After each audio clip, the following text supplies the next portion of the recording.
इत्यर्थः। तर्हि कः पुनः सूत्रस्य सम्पूर्णः अर्थः कः भवति? परत्र सुप् प्रत्ययः स्यात् स च यण्यादिः स्यात् तदानीम् अदन्तस्य प्रातिपदिकस्य दीर्घः भवति इति सूत्रस्य अर्थः। इदानीं लक्ष्यं पश्यन्तु।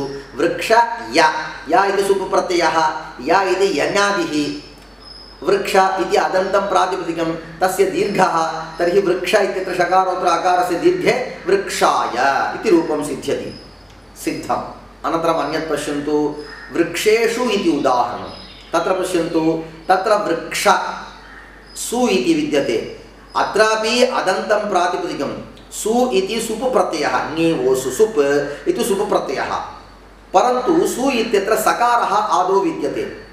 एवञ्च सः यद्यपि सुप् प्रत्ययः तथापि सः यण्यादिः न। किं कारणं? यन् इत्यत्र सकारः नान्तर्भवति। यवरट् लन् ञमङणं झभन् इति तावत्पर्यन्तमेव सकारः तावत् शशसर् इत्यत्र विद्यते। एवञ्च वृक्ष सु सुप्, वृक्ष सुप् इत्यत्र पकारस्य इत्संज्ञायां लोपे च सु इति अवशिष्यते। वृक्ष सु इत्यत्र सुप्त्वम् अस्ति, परन्तु यण्यादित्वं नास्ति। यण् तावत् आदौ नास्ति इति कारणात् अतो दीर्घो यण् इति सूत्रेण तत्र कः न भवति, दीर्घः न प्रसक्तः।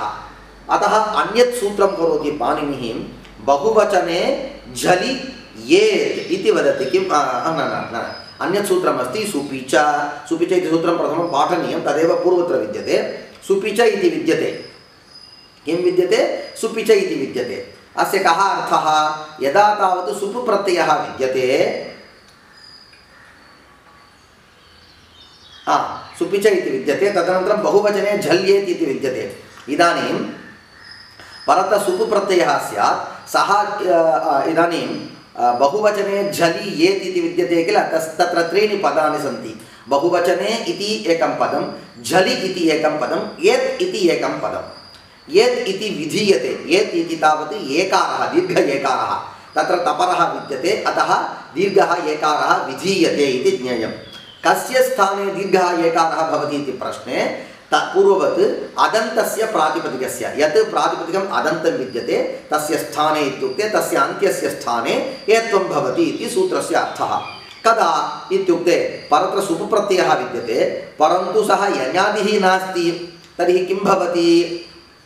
बहुवचने झलि येत्। इदानीं वदति सुप् प्रत्ययः यदि इदानीं झलि इति सप्तम्यन्तं विद्यते, अनुवृत्तं सुपि इति पदमपि सप्तम्यन्तं विद्यते, तर्हि यस्मिन् विधिस्तदादावल्ग्रहणे इति परिभाषया झलि इत्यस्य झलादौ सुपि परे इत्यर्थः।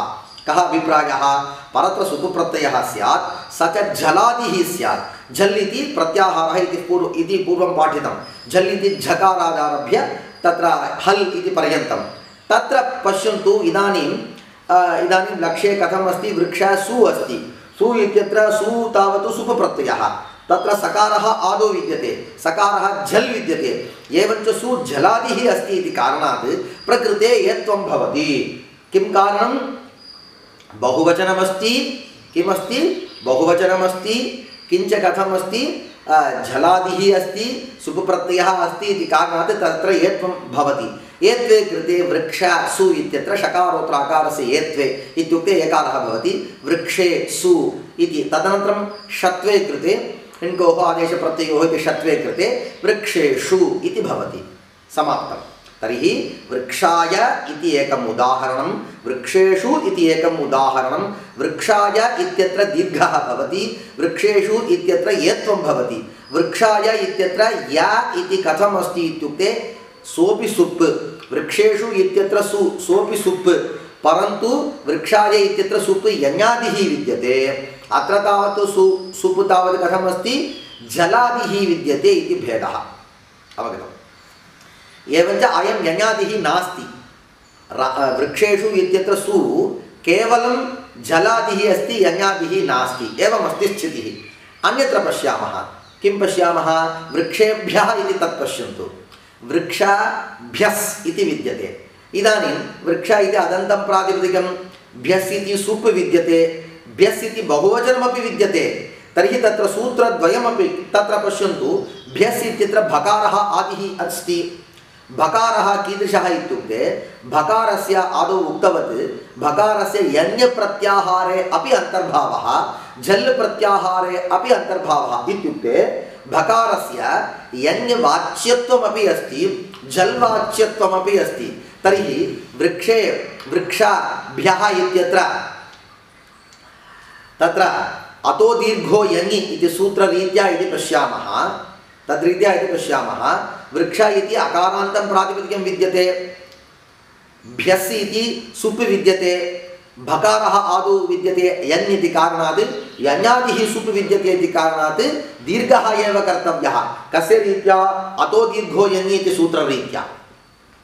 बहुवचने झल्येत् इति सूत्रं किं वदति तद्रीत्या किं द्रष्टव्यं वृक्ष इति अदन्तं प्रातिपदिकं व्यस् इति सुप् कीदृशः सुप् इत्युक्ते झलादिः सुप् एवञ्च आदौ उक्तवत् भकारस्य यण्यत्वमपि अस्ति झल्त्वमपि अस्ति इति कारणात् यण्त्वम् आदाय यण्यादित्वम् आदाय दीर्घः प्रवृत्तः झलादित्वम् आदाय एत्वं प्रवृत्तम् इति उभयं प्रवृत्तम्। एवञ्च कयोः काभ्यां सूत्राभ्याम् इत्युक्ते अतो दीर्घो यङि इति सूत्रेण तद्वत् बहुवचने झल्येत् इति सूत्रेण तत्र किं कृतं विप्रतिषेधः इत्युक्ते तुल्यबलविरोधः। तुल्यबलं तावत् उभयोः सूत्रयोः अपि बलं तुल्यं विद्यते इत्युक्ते अस्य सूत्रस्य अतो दीर्घो यङि इति सूत्रस्य यद्यद् उद्देश्यं यद्यत् निमित्तं तत्सर्वं तत्र अस्ति इति कारणात् दीर्घः एव कर्तव्यः तद्रीत्या। बहुवचने झल्येत् इति सूत्ररीत्या यद्यत् उद्देश्यं यत् विधे निमित्तं तत्सर्वम् अस्ति इति कारणात् एतमेव कर्तव्यम् इति तद्रीत्या विचारः। उभयोः प्राप्तिः तुल्यबलयोः विरोधः जातः किं वा कर्तव्यम् इति पृष्टे विप्रतिषेधे परं कार्यम् एतादृशस्थले परमेव कर्तव्यम्। उभयोर्मध्ये परं किमस्ति इति पृष्टे बहुवचने झल्येत् इति सूत्रमेव सप्तमाध्यायस्य तृतीयपादस्य 3उत्तरशततमं सूत्रं 103 विद्यते सूत्रं विद्यते। अतः तेन एत्वं भवति। तर्हि वृक्षे वृक्षाभ्यः इत्यत्र एत्वे कृते वृक्षेभ्यः इति सिद्ध्यति। एवं तत्र निर्णयः कृतः।